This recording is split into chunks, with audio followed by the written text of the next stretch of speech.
Good evening all. Welcome everybody to the Cabinet meeting. Just a quick reminder to switch off your mobile phones or put them onto silent, please. I'll just make the following announcement, reference to webcasting. This Cabinet meeting is being filmed and the recording will be available on the Council's website. The images and sound recording may also be used for training purposes within the Council. Anybody speaking who does not wish to be filmed should make themselves known to the camera operator if they so wish. I will start by asking the Cabinet to introduce themselves. I'll start with Councillor Elliott, please. Councillor Mark Elliott. I'm Ward Councillor for Lansdowne and Cabinet Member for Resources. Thank you, Mark. Councillor Roper. Yes, Councillor Paul Roper, Councillor for Kingsmead Ward and Cabinet Member for Economic and Cultural Sustainable Development. Thank you, Paul. Councillor McCabe. Councillor Matt McCabe, Bath Avon South Ward and Cabinet Member for Planning and Housing. Thank you, Matt. Councillor Wood. Dave Wood, Councillor for Mendip Ward, Deputy Leader with Cabinet responsibility for Council priorities and delivery. Thank you, Dave. Councillor Rigby. Manager Rigby, Baswick Ward and Highways. Councillor Ball.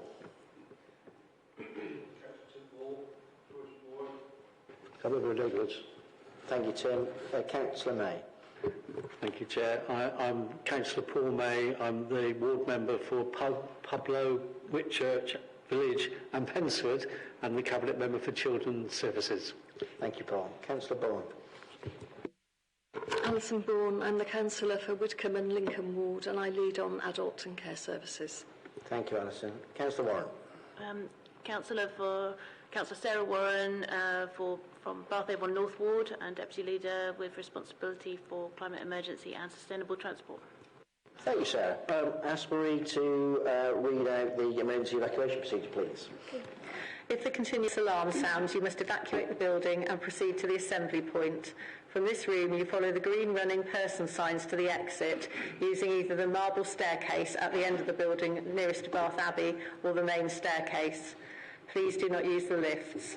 The assembly point for this building is in Orange Grove on the green outside Browns. Thank you, Marie. Obviously, everybody's here, so there's no apologies for absence. Declarations of interest, we've received none, but obviously if there's any, please notify when and if. Urgent business agreed by the Chair, there is none.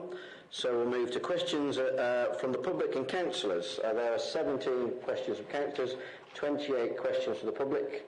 Each councillor may ask a maximum of 2 supplementary questions. I believe Liz and Robin, you're here. Would you like to ask a supplementary question? Yes, please. Yeah, sure.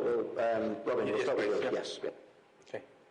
The first supplementary is to my question on Charlton House, and I'm just flicking through to it, and it's question 15. Considering the issues surrounding Charlton House, the CQC report, the demand or lack of demand for places, staffing issues, and looking at alternative uses, wouldn't it have been wise to consult with the Chair and Vice Chair of the relevant scrutiny committee at an earlier date, rather than what appears from the outside to be a rather rushed statement?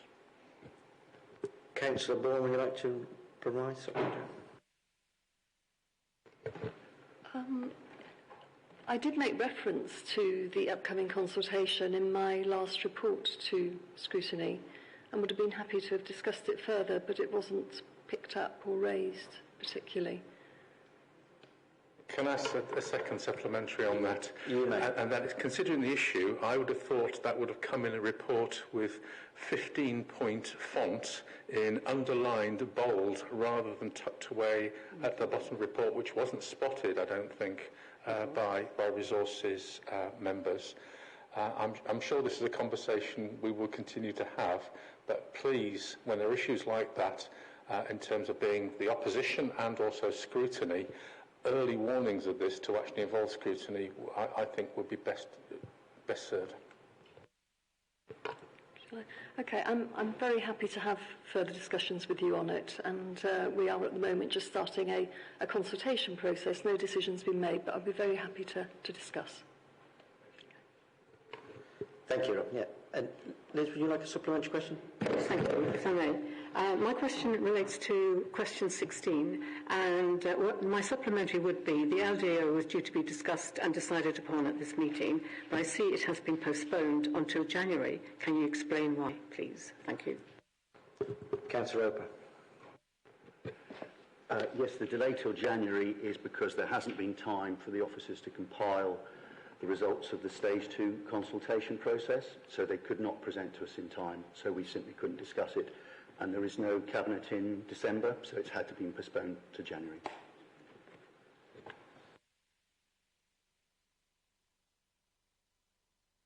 Thank you very much. Right, splendid. We'll move on to public speakers then, as there's no other councillors in the room. Chad Allen, would you like... You're first up. You have your 3 minutes and you may start whenever you're ready. Thank you. As previous meetings, I've sat in your council meeting and tried to discuss with you about the dangers which English ivy possess. And on countless occasions, I've been told that English ivy doesn't damage trees, buildings, this, that and the other. Even though it does help our wildlife situation in the winter, I don't see how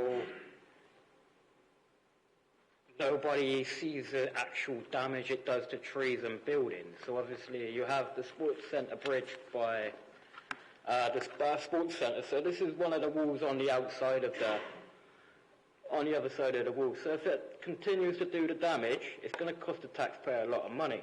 And then you're going to have to close the road off to have it fixed. And it's a lot of time and repair and cost of taxpayers' money for no real reason. So obviously, before I started my research back about 3.5 years ago, so the RHS, the Royal Horticultural Society, stated on their website that English ivy does not pose a threat to trees, buildings and walls and such like. But in the last 2 months, they've updated their website. So they now accept that English ivy does damage a tree, and it will damage a wall, and it will damage a house. So there's a house in Bristol on the market that's been structurally unstable and deemed condemned. You can't step inside because it has so much English ivy damage. So around Bath, you can see a lot of buildings being damaged. But nobody seems to take note of it. So if it's like the Bath Magistrates Court, you've got a building there that's covered in English ivy. If that continues to grow up the wall, that's going to cost people, I don't know how much money it's going to cost to remove it and repair the building. Now, I think that's a grade 2 listed, I'm not sure. Also, I've been on to Network Rail because they've got a lot of land and buildings in Bath and surrounding areas. So they've started to remove ivy off of their buildings as causing damage, which is after 6 months of getting on their case, they've decided to play ball. But it's the trees I'm talking about, because we need trees to breathe. And if all the trees that have come down, if you walk around, you cycle, you just look at the tree lines. If you can't see the main stem of a tree, you know it's got ivy on it. So obviously, everyone's got a smartphone. You can take a picture of an app. You take a picture of a plant and it'll tell you what it is. If you do that with ivy, it'll tell you clear as day. So obviously, I'm just looking for a little bit more support towards it, really. Thank you. Thank you, Mr. Allen. Thank you for your comments, per normal. We'll move on to the second speaker, which is Miss Barber, reference to Summer Valley. You have 3 minutes and I'll start whenever you're ready. Not at all, Matt. Good evening. I'm here on behalf of Fountain Gurney Parish Council and all those who object to Summer Valley Enterprise Zone or the SPERS. Currently, there are almost 600 objections, and importantly, objections from Fountain Gurney, Ston Easton and Clapton Parish Councils and Midsummer Norton Town Council. Polton Parish Council, in whose ward the plans reside, objects specifically to the proposed LDO. The SPES is being sold as an employment-led enterprise zone, but where is the demand for employment? In North East Somerset, there were fewer than 1,000 people claiming job seekers allowance in August, which is just 1.7% of the working population. The equivalent UK rate was 3.7%. Having spoken to senior people in tech businesses, they confirm Bristol is the main tech hub, and while it is great to see growth for tech in Bath, tech will not relocate to a site like the Spheres. Tech businesses have relocated from the area into Bath, and that is not because of a lack of space, it is due to accessibility. The Spheres doesn't offer the social or transportational facilities that tech employees expect. Even today, the infrastructure cannot cope with the current high volume of traffic, let alone significantly increasing it. The travel plans make false assumptions of people in our area. We have to drive to any medical appointment, to the gym, school, nursery, shops, the post office or bank. Expecting over 300 people per day to walk to the site is just wrong. There are many environmental concerns. The report predicts a 25% net loss of biodiversity, removal of a small woodland, the loss of 7 individual mature trees, 3-4 hedgerows at least 75 years in age, and a further 13 hedgerows with sections of up to 88% planned to be removed. Why are you planning to destroy prime agricultural land to build this industrial estate? There are brownfield sites in the area that could be developed. Why isn't Wanstead Business Centre being investigated further? Ancient fields, hedgerows, woods and trees, which are non-designated heritage assets, are as an important part of our history as the Royal Crescent is to you in Bath. Imagine if an enterprise zone was planned for the green area in front of the Crescent. Thank you. Thank you, Ms. Plunkett. Ms. Barber, sorry. Next is Mr. Plunkett Cole, please. Sorry, I've got the two surnames mixed up there. Mr. Plunkett Cole. Yeah, your 3 minutes starts whenever you're ready. I'm a professional economist, lived in Sutton Valley for 20 years now.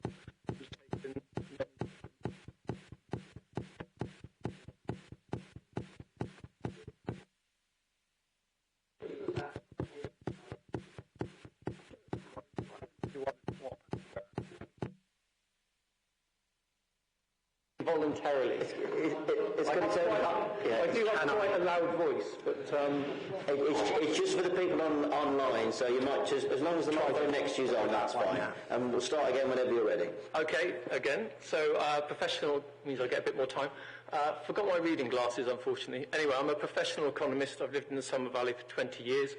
I've undertaken numerous economic development research studies for Bath and North East Somerset Council going back about 15 years. I also worked on the original application for the Summer Valley Enterprise Zone back in 2015, the successful one, which means that we're here now talking about it. I'm just going to the evidence base for the Enterprise Zone has shifted dramatically since 2015. The first thing that he's saying is that Summer Valley exists within the Bath travel to work area, which means that any jobs that are created in that travel to work area compete with one another for labour. That's really important, especially when you've got 9,000 jobs that are expected to come through the Bath Enterprise Zone. The evidence base is out of date from when we did it in 2015. There's Brexit's happened, COVID, the pandemic has happened, we've got an ageing population increasing rapidly, we've had insufficient, inappropriate housing development, and the evidence base for the enterprise zone is largely the economic strategy evidence base that was done in June 2022 and the March 2020 Employment Growth and Employment Land Review.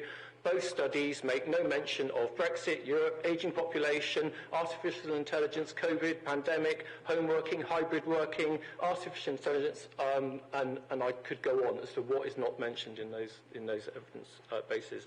One of the key things, I only did the analysis yesterday, is that there are since 2018, when those strategies were put in place, there's been a 3,000 reduction in the working age population of Bath and North East Somerset directly as a result of COVID and or Brexit. That means that we've got 3,000 fewer workers to plan with going forward, which is really important. Over the next, there was 5 economic forecasts that have been done for Baines, and they all show about 11,000 jobs over the next 20 years. You've got 9,000 jobs at the Bath Enterprise Zone, and you've got another 1,300 jobs at the Somer Valley Enterprise Zone. That has already taken up your entire allocation of jobs, which leaves nothing for accommodation and food, for hospitality, for education, for health, any other public services, and for the creative arts and entertainment. So severe labour shortages are on the horizon going forward. Somer Valley has no history. There's supposed to be 700 to 1,000 office jobs at the Somer Valley Enterprise Zone. The Somer Valley has a very little history of jobs development in offices, and it doesn't, because it's got one of the... and the other provision at the Enterprise Zone is for research and development facilities. Somer Valley has no track record of research and development whatsoever. It's almost negligible there. Have I gone over? Okay. Somer Valley has one of the lowest workforce qualification levels across the Somer Valley, across Bath and North East Somerset. Bath has much higher. If an R&D facility was going to be attracted into Baines, it's going to go to Bath, not to the Somer Valley. The increase in home working has gone from 14% before the pandemic and is now heading towards 40% of all workers is now working from home. In terms of Lord Matthew, I'll finish with Lord Matthew Taylor's comment. He is the architect of the Government's Garden Communities Programme, who says this should be revolutionising our approach to planning with work and home life remixed. Development should no longer be containerised into homes, business parks, office space. Instead, it should be welded back together as it once was, creating the vibrant, mixed-use, integrated neighbourhoods and communities that create genuinely sustainable communities. Thank you. Thank you very much. I apologise for going over. Next speaker is Robbie Bentley, please. Thank you very much, Chair. As many of you will be aware, I've been working with Mr. Redwell, and he sends his apologies in terms of his own technical difficulties that he's actually facing trying to attend these meetings, but I'm going to speak on behalf of both 4 and 5 in respect of this. I do believe you've been advised of this in advance, Kevin. Thank you. Okay. I'd like to discuss the proposals as happen in many different parts of this country where my bus pass is also my train ticket. Okay. At the moment, I'm having to spend an extra 20 quid a month on public transport, which, frankly, if I was living in most other major urban areas of this country, I would not even have to think about needing to do that, because I'd be able to travel on train, on bus, on tram, on ferry even, in some places, is to where I wanted to go to. And it would be a lot more convenient for me. It would take, for example, 45 minutes less each way for me to get to here this evening if I was able to catch a train from Temple Meads instead of having to get the next 39 bus all the way from Bristol. Okay, and this is something which is quite impactful for me personally. Okay, there are many disabled people who would want to be able to travel by train because it's accessible. And in a lot of cases, thankfully, it's actually quite affordable. A lot of the ticket prices for railways in this region are actually pretty reasonable. My season ticket, which grants me travel on a monthly basis between Bristol and Clifton Down, only costs me 23 quid a month, okay, which is still a lot of money for me. But it's actually fairly insignificant if we were actually to start looking into whether or not we could start funding it. That price has been held ever since First Group actually got awarded that contract. They have never actually raised it, and I am fairly certain that initially they were actually happy to do that, but I do know that this is actually jointly funded by a lot of by the local authorities as part of the Metro West package. In terms of transport levies, speaking to David Redwell's statement, I would like to request whether or not it is plausible for this council, in concert with other councils in WECA and with North Somerset Council as well, to actually have that conversation about how we use the levy to try and actually gain influence as to where the money gets spent, because it just makes absolutely no sense to me as to whether we're given these considerable sums of taxpayers' money over to the Metro Mayor, and whether or not that actually implies that we actually have to ascertain whether or not it is going to be used in the right way for our communities. And I do think it needs to, and I do think this discussion is needing to be put forward now. Okay? Thank you. Thank you very much, Rob. I was generous with the time because I was aware that you were speaking to two people's questions, so thank you very much. Okay, and last but definitely not least, Councillor Hal McPhee. Thank you. Yep. I put this on. Oh, there. Progress on Keynsham High Street. Keynsham Ward councillors met with the leader and some cabinet members last week. It was agreed to apply more visual cues that would warn residents of an impending change in ground level. Thanks are due to Amanda Rigby for finding the funds to move this along, with the paint being applied in January 2024. It was also agreed that the best way out of the current impasse was to pedestrianise the High Street, with the ward councillors pushing to make it a cycle-free area. This could only happen if there was a positive attitude by shopkeepers and residents.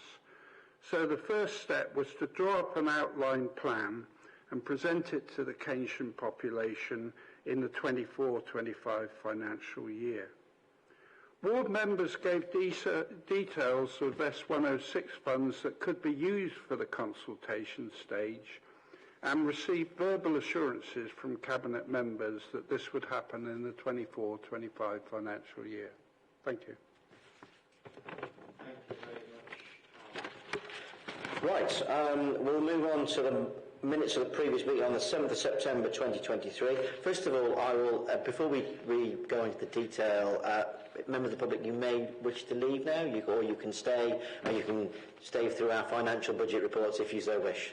Yeah, but you may, I'll give you a couple of minutes if you want to leave. Yeah. Thank you. Thank you very much. Right, while members of the public are leaving, so the minutes from the previous meeting on the 7th of September, can I just have a show of hands that is a true record? Yeah. Brilliant, I will sign that now then, thank you.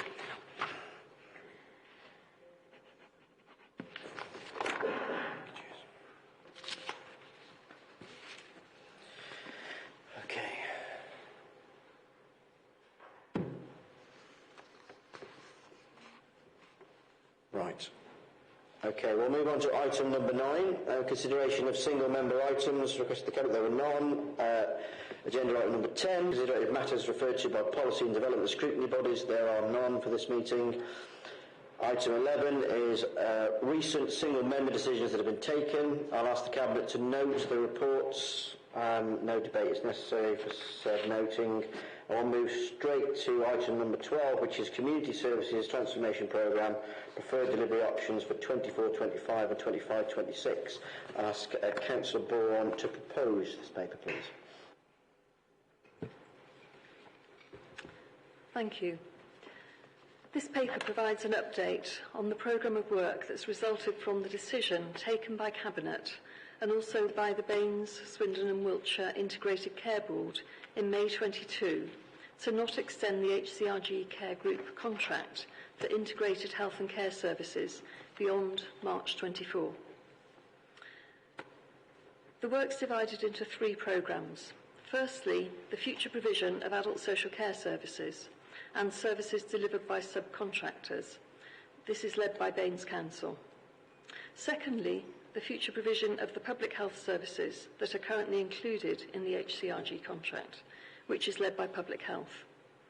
And thirdly, the future provision of community, children's and adults' health and care services, that's excluding adult social care, that are currently included in the HCRG Care Group contract, and that's led by the Integrated Care Board, so the NHS. In November 22, Cabinet took the decision to bring adult social care services back in-house to be run by the Council from April 24. This decision was not taken lightly. We were aware that the health and care landscape had changed considerably since the contract was let, and that the flat cash nature of the agreement would present immediate challenges. The financial pressures in the contract are compounded by the costs associated with significant contractual change, and provision has been made for that within our budgets. However, that provision is short-term, and the adult social care model must be cost-neutral from 25-26. This will be addressed through a redesign process during 24-25, which is necessary to ensure that our services can respond to current needs and are financially sustainable. The programme relating to adult social care is well established and well led. There's a meaningful staff engagement programme and active communication with community partners. We're very grateful to the staff working in community services for their continued hard work and dedication throughout this period of change. A recent audit of the Adult Social Care Transfer Programme has provided a high level of assurance, and we can be confident of a successful transfer for the start date on the 1st of April 24 with continuity of care provision. Due to the impact of NHS reorganisation in 2022, the ICB started work on the Community Health Services Programme, that's Programme 3, several months later than the local authority.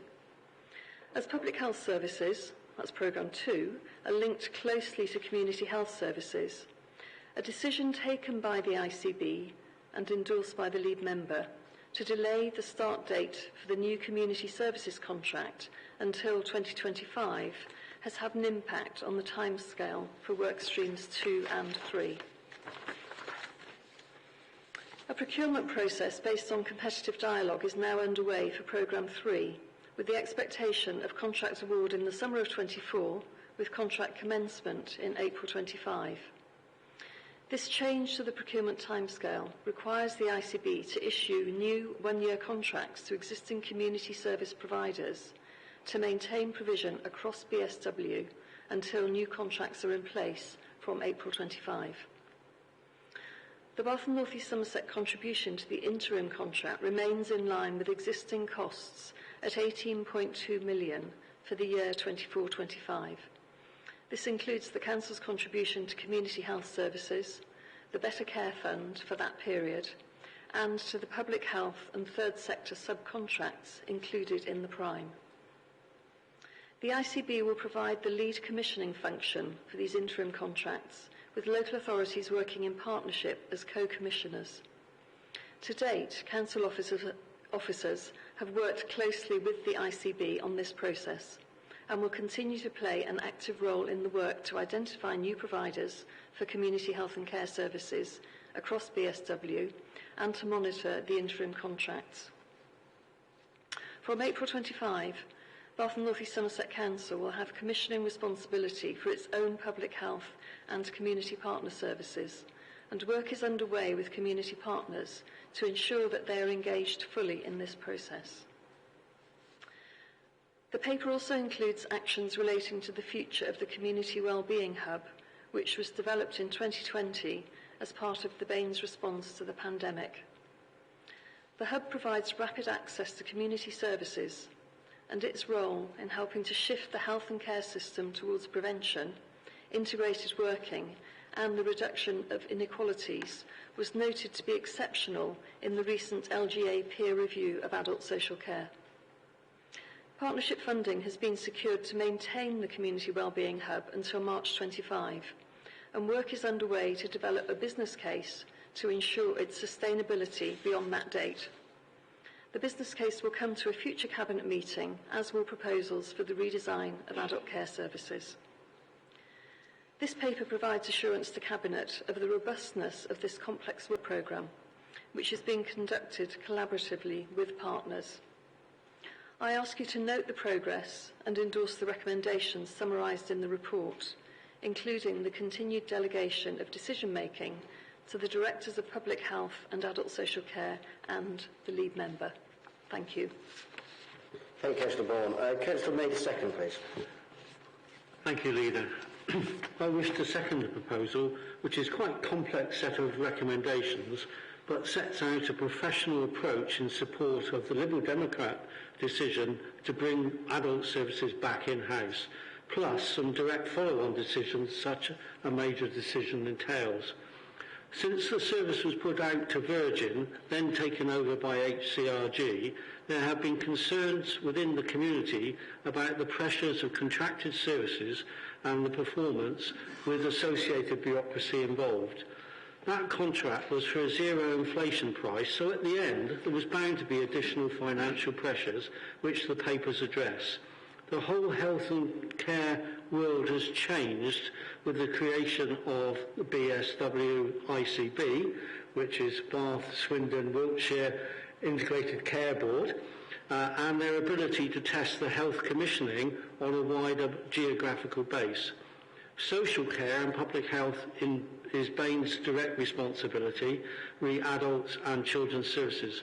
Transferring adult services back in-house within a tight timescale of April 24 is a major professional task which we must support a whole range of Bain's professional actions to deliver it, including partnership working, TUPE, and most of all commitment, the services to the vulnerable community, adults and children are protected from day one.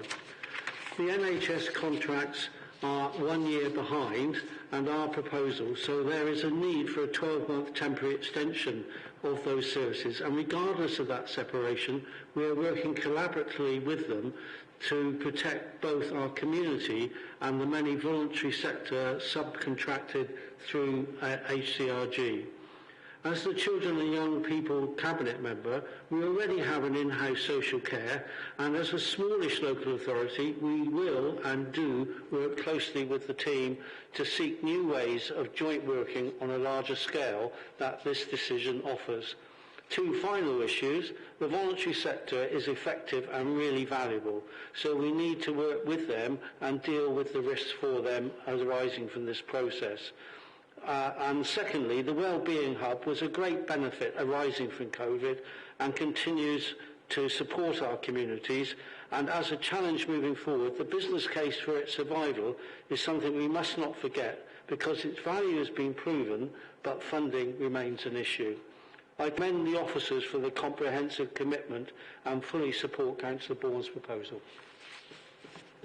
Thank you, Councillor May. I'll open for debate. And nobody wishing to speak? Okay. Before Councillor Bourne sums up, I'd just like to pass on my personal thanks to yourself, Councillor Bourne, and your team. This is not an easy task for an authority of our size to undertake. And the work and effort that's gone into this is commendable. I believe that the majority of our residents will agree with the decision that we're making to bring adult social care back into house. So local people are answerable for the care that we provide. So you have my thanks and the Cabinet's thanks. Thank you. Would you like to sum up? No, I don't think I have anything to add, really. Thank you. Okay. All in favour? That's unanimous. Thank you very much. Okay, we'll move on to item 13, which is the 24-25 medium-term financial strategy. Councillor Elliott to propose, please. Thank you, Chair. As you'll be aware, I have 3 financial reports to present to Cabinet this evening, all of which need to be set in a wider financial context and all of which slightly overlap. So with your agreement, I'm going to spend a little extra time on this first report, setting out that wider context, and then I promise to be shorter on the following 2. So Cabinet will be aware that systemically local government finance is a mess. Colleagues will be aware that a number of councils have recently issued Section 114 notices, essentially declaring themselves bankrupt. Thankfully, we're not amongst them, and I'm confident we won't be. but I had a quick look at the figures, and before 2018, only 3 Section 114 notices had ever been issued, going back to 1988 when the Local Government Act legislation was introduced. Since 2018, 12 have been issued, and these have been across the political spectrum. The system is fundamentally broken. Central government knows this, but is totally devoid of any ideas as to how to sort it out. Across the country, going back over the last decade, local councils are having to deal with an increasingly dire situation, with first austerity measures meaning a vast reduction in central government funding to local authorities, then Brexit meaning workforce shortages and consequent wage inflation, then COVID meaning, well, COVID, the world shutting down for a couple of years, now the war in Ukraine, the cost of living crisis, spiralling inflation, and the recent conflict in Israel-Palestine. In order to understand why these pressures are so exceptionally damaging to local councils and why it's so difficult for us to deal with, we need to remind ourselves how councils are funded. Council's budget is split between revenue, our operating costs, staff, materials, services, etc., and capital, land, buildings, equipment, roads, vehicles, etc.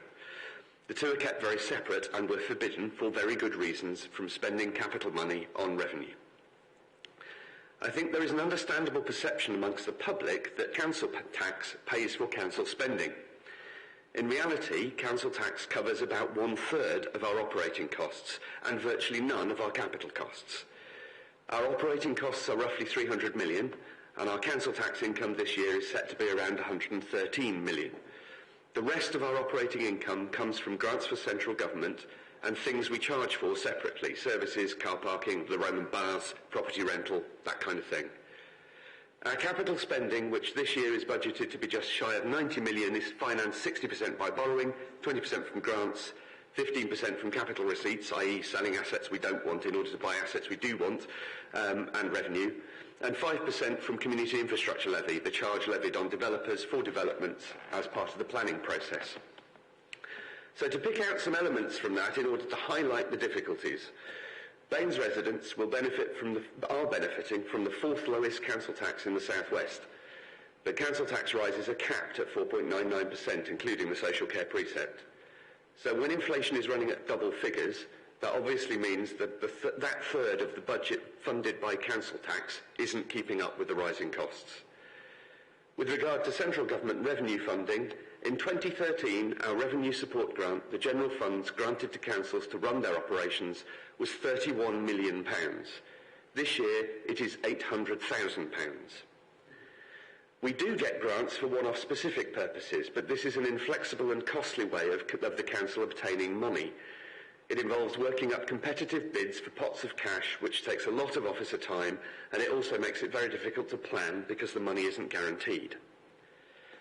The pressures on spending, particularly in social care, are enormous. To give some examples, the budget for children's social care was set at roughly £50 million this year, which was a significant increase on last year, but we still look at overspending that by £5 million this year. The number of looked after children has risen from 197 on the 1st of April 2022 to 245 today, a 25% increase in 18 months. The number of education and healthcare plans have gone up from 1,185 in 2018 to 2,181 today, doubling in 5 years. And that has a consequent impact on things like home-to-school transport, where the cost increases are very high indeed.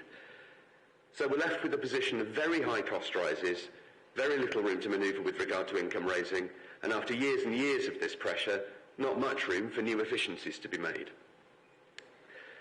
Nevertheless, there are some little points of light in the overall picture. For example, we are incredibly proud of our city, and the residents of Baines are really fortunate to live in a city which attracts visitors from across the world. A lot of those visitors go to the Roman baths, and the bounce back following the closures of COVID period has been even better than anticipated. We're expecting over 1 million visitors to the baths this year, which is a brilliant achievement, and that'll bring in over 10 million in profit to the council, which does help alleviate at least a small amount of the pressure we're experiencing. On top of that, we have an exceptionally capable and dedicated finance team here at Baines, and despite the very, very gloomy situation, we aim to keep providing our frontline services, making sure the most vulnerable in society are supported, and importantly, delivering on the manifesto promises we made in May. I hope you can see from the picture I've painted that this will not be easy. As a Cabinet, we will have some very, very difficult choices to make over the coming weeks and months, but I'm confident that in the capability and commitment of Cabinet colleagues and officers across the Council, and that we will pull together to navigate these extremely stormy waters. So having set out the general context, the specific report I'm introducing in this part of the meeting is the medium-term financial strategy, which sets out the strategic direction and priorities for financing over the next 5 years. It goes into a lot of detail, covering the kinds of issues I've just set out around cost pressures and funding. It says that this year we're currently predicting to overspend our revenue budget by 6.5 million, but the next report goes into more detail on that, so I'll address that shortly. It also shows that our funding gap next year, the difference between the amount we're predicting to spend and the amount of income we expect to receive, is currently just over £17 million. And in the following year, it's just below 5 million, with a total gap of £35 million over the next 5 years. There are already some savings identified over the next 2 years of 1.74 million, but that still leaves us another 23.19 million to find.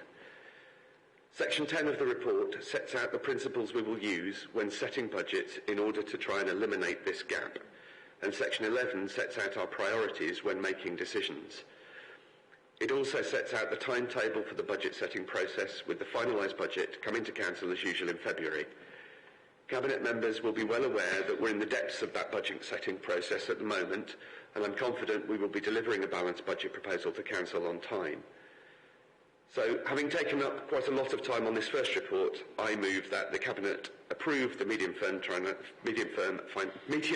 financial strategy, and I promise the next 2 speeches will be much shorter.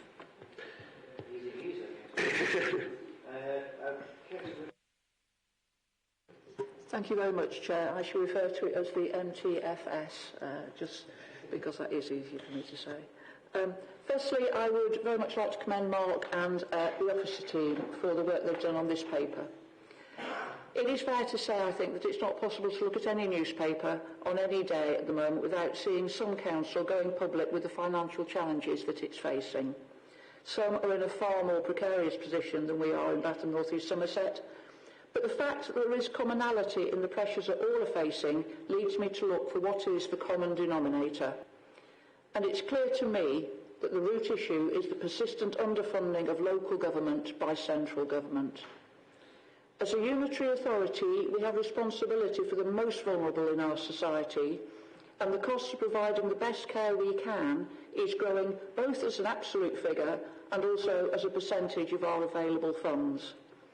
There are also expectations around the other services that councils have traditionally provided, whilst the statutory responsibilities are making any discretionary spend increasingly hard. Central government would have to agree that funding to local government has been cut, but they would point out that there are funds for certain projects made available. This is true. However, it is opaque when this money will be made available, unclear what it will be conditioned to be spent on, usually involves officers at risk and at speed drawing up plans with no certainty of success, and pits councils against each other in a competitive process on an uneven playing field.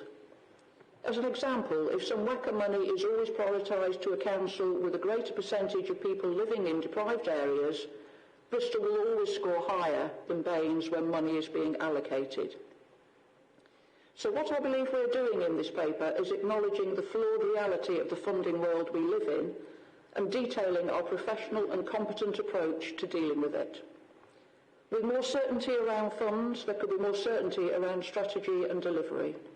Mark and his team have done an outstanding job working within the parameters we have to operate in, so I second this paper. Thank you. Thank you, Councillor Ribia. Move to the debate. Councillor Bourne? Yes. Yes, I just wanted to say a few words about the impact on adult social care. As our colleagues have noted, local authorities across the country are facing increasing financial challenges, and the rising demand for and spiralling costs of adults and children's social care services are a significant factor in this. As a society, we have a history of supporting vulnerable people, but recent governments have cut their funding for social care, and the burden has fallen increasingly onto local government. In common with most councils, we already spend more than 80% of our budget on social care, which makes it difficult for us to provide satisfactory levels of other services, such as road maintenance and street cleaning. And we still struggle to meet social care needs within our limited resources. This is a source of frustration for our residents, most of whom do not make use of the social care services that take up the majority of our funding. We have a strong track record of delivering change and savings within adult social care and are planning to redesign our services during 24-25 to ensure financial sustainability. But it must be recognised that local authorities will not be able to deliver high-quality services to support vulnerable residents and their families without considerable additional funding and greater certainty of that funding. The uncertain and piecemeal approach to the funding of social care services, as set out in the MTFS paper, I won't try and say it fully either, does not make it easy for us to plan or to deliver sustainable services. Boris Johnson appeared to recognise this and promised change. However, that was 2 Prime Ministers ago, and his promises appear to have been forgotten. I hope that this will be rectified in the upcoming autumn statement, as a failure to increase funding will make it increasingly difficult for us to balance the books and to deliver the services that our residents need. Thank you. Thank you, Councillor Vaughan. Anybody else? No? We will move to the vote. All in favour? That is unanimous. Thank you very much. We'll move on to item 14, Revenue and Capital Budget Monitoring, Cash Limits and Variants, April to September 2023. Councillor Elliott to move, please. Thank you, Chair. So rather than looking further ahead, as the previous report did, this report sets out our in-year position, i.e. how we are doing in reality compared to the budget this year. I promised to be quicker on this report, so I'll come to the point. Our revenue budget is currently predicted to be 6.5 million overspent. For context, that's about 2% of our revenue budget, which is roughly 300 million. By far the main reason for this is the pressures in social care which have been articulated throughout the meeting. Children's services alone are coming in at 4.6 million over budget. The report sets out the financial performance by portfolio so people can see a breakdown of where the pressures are with an accompanying narrative. As Cabinet colleagues will be well aware, we're in the process of taking urgent action across the Council to make sure that position is brought back in line. We're implementing vacancy management, which means holding a period where we do not recruit on roles that are not essential in meeting our statutory duties for a temporary period to help reduce our monthly pay costs. We've introduced corporate controls where we are using our financial systems to enable additional scrutiny over our new contract expenditure that could be challenged or reduced or delivered in a different and more cost-effective way. We're pausing and reducing spending in discretionary areas, including non-essential training, conferences, travel, subscriptions. I hope that everyone will agree that these are reasonable and proportionate measures to take to make sure that we land in a balanced position at the end of the financial year. On the capital side, we're actually forecasting to underspend this year by over £30 million, mainly due to projects being rephased into future years. But remembering what I said about the hard split between capital and revenue spending, that does not mean we have an extra £30 million to spend elsewhere. The effect is really just to delay some borrowing, but that does have a small benefit on the revenue side in that it means our borrowing costs, effectively our interest bill, are a little lower. Having promised to be briefer, I'll stop there and simply propose that we accept the recommendations set out in items 2.1 to 2.4. Thank you, Councillor. Councillor McCabe to second, please. Thank you, Chair. So as celebrity politicians in this government juggle to be the most right-wing champions they can possibly be, they have in fact delivered systemic failure to support local government, and now we're paying the price. Councillor Elliott has already summed up the situation, and although we're nowhere near the dire straits that some councils are in, the rest of this financial year is going to be challenging. As you've heard, we have statutory duties that are set by government, such as adult and children's services, that we have to deliver, but we are being given insufficient funds to deliver them. And unforgivably, this government lost control of the economy, the consequences of which we are all living with, including this council.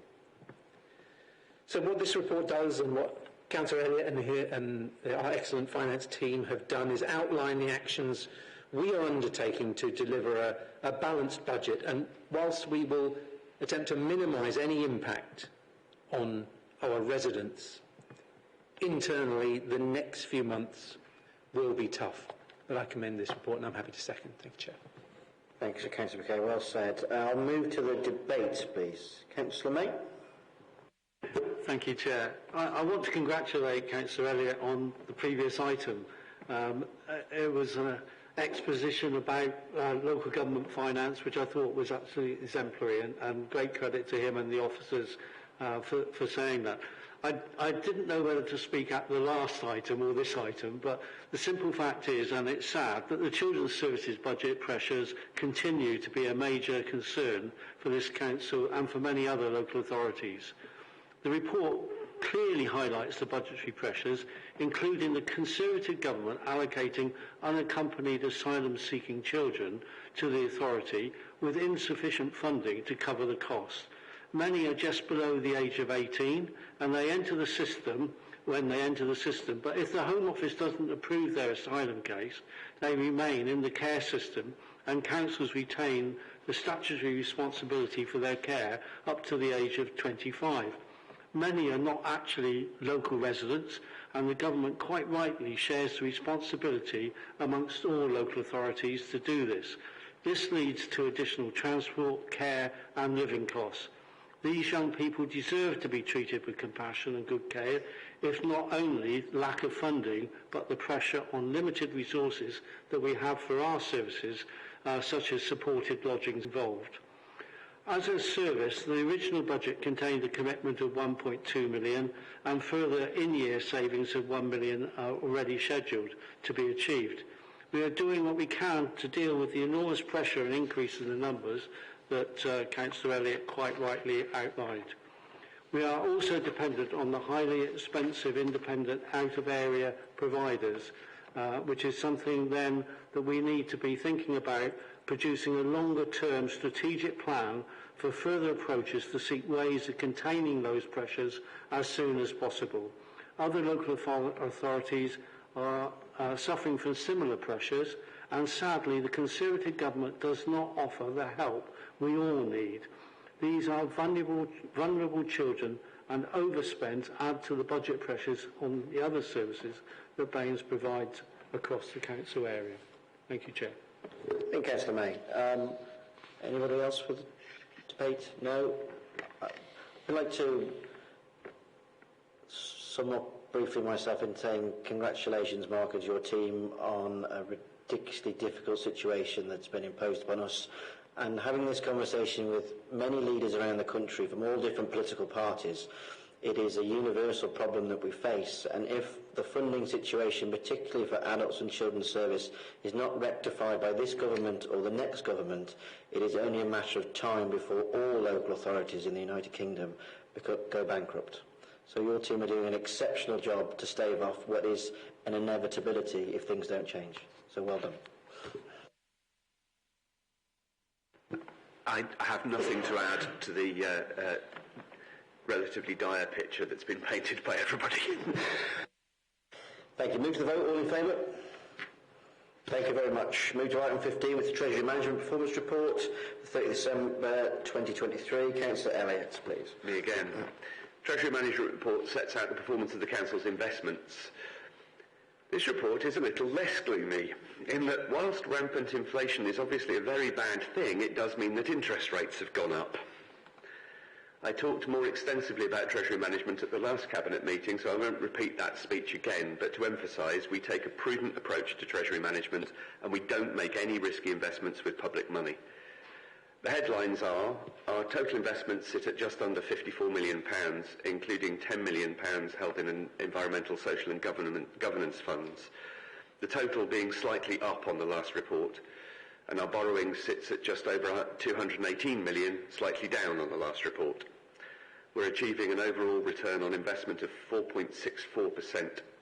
We're within target levels on all our key indicators, and we're now predicting to be 1.11 million under budget on our interest and capital financing costs as a result of the higher interest rates and the rephased projects I talked about in the previous report.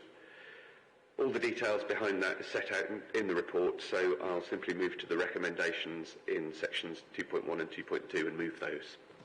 Thank you, Councillor Elliott. Councillor Ball, second. Yes, happy to second, and this is following on from excellent work by Liberal Democrat Cabinet members 4 terms ago, Councillor Bellotti, Councillor Samuel, now Councillor Elliott, and the officers returning. I've forgotten the Conservative between times. Doesn't make much difference because they purely carried on the excellent work and carried on by our Cabinet members and officers. Thank you very much. Move to the debate. Councillor May. Chair, I've sat here for years hearing this item just rush through, but it does actually give the background of how this council performs in financial terms. And I think great credit to the officers that consistently things go up and things go down, but the actual way that we run our finances is absolutely crucial to the stability that we all represent and want to continue in the future. So I just wanted to take a second back and say well done to the officers, because I think it is a great report. Thank you. Yep. Totally agree. Would you like to sum up, Councillor, or move to the vote? We'll move to the vote. Thanks. Okay. All in favour? That is unanimous. Thank you very much. We'll move to the last item of the evening. Item 16 is Quarter 2 Strategic Performance Report. Councillor Wood to propose, please. Thank you very much, Chair. Happy to move the Quarter 2 Strategic Performance Report for 23-24. This is the performance indicator report of our new corporate strategy for 2023 to 27. You'll notice the information presented is changing to reflect the new corporate strategy and also the Lib Dem manifesto priorities. So in future reports you'll see different performance indicators starting to be introduced that are currently under development. Colleagues, I know, will draw attention to specific performance highlights within the report, so I will move the report as tabled now. Thank you, Councillor Wood. Councillor Warren, second, please. Yeah, thank you. I very much welcome the Quarter 2 Performance Monitoring Report, representing an increasing emphasis across the organisation on evidence-based monitoring of progress against key objectives in the corporate plan. It's really pleasing to see the progress made towards a performance culture and ensuring that we're targeting our investment effectively. The development of performance monitoring in relation to key climate emergency targets is one of the most challenging areas and is very much still developing. As in many cases, it takes time to identify or develop the appropriate data flows. The measures we've been able to include in this year's reporting are useful and show some promising trends. Houses are becoming more energy efficient, and we are seeing a corresponding improvement in energy performance scores of dwellings around Bath and North East Somerset. However, an increase in the overall number of houses means that total emissions from housing are still increasing. We hope that in future years we will start to see more rapid improvement as the groundbreaking requirement for zero carbon new build that we have introduced through our local plan partial update works its way through the house building system. Renewable energy generation is increasing both on the council's own estate and district-wide, but it is still below target. On the council estate, we expect to take decisions over the coming year to bring forward some larger sites, which should see that measure improving more rapidly. Baines remains a strong performer on recycling, with the percentage of household waste being reused, recycled, composted or removed remaining well above target at 96%. In another positive sign, we're seeing a continuing reduction in air quality monitors that are breaching their legal limit value. Measures of nature recovery and road transport remain in development, and I look forward to reviewing work over the coming months to further develop key performance indicators for transport and travel so that we can provide clear and transparent information on our achievements in this key priority area for the Council. So with that, I second the recommendations. Thank you, Councillor Warren. I'll move to the debate. Councillor Ball, please. Yes, very, very briefly. I was pleased 2 weeks ago when you let me off for the former Cabinet and Morning Leader to welcome Liberal Democrat leaders for the LGA to Pickash Lane Recycling Depot. They were very impressed with the work we carried out and very impressed with the work officers done to show them around the site. Very impressive how we've actually managed as authority to deliver what the manifestos have said over a number of years now, and I'm sure we continue to do so. Thank you, Councillor Ball. Councillor May. Thank you, Chair. Really, just to follow on from what Councillor Ball has just said, we were elected by the residents of Bath and North East Somerset on a Liberal Democrat manifesto. I think it's great that we've translated that manifesto into a strategy for the authority, and then we're going to be measured and accountable for our performance. And I think this is a first sign of this actually working really well between the officers and the members, but how we actually are performing against our manifesto.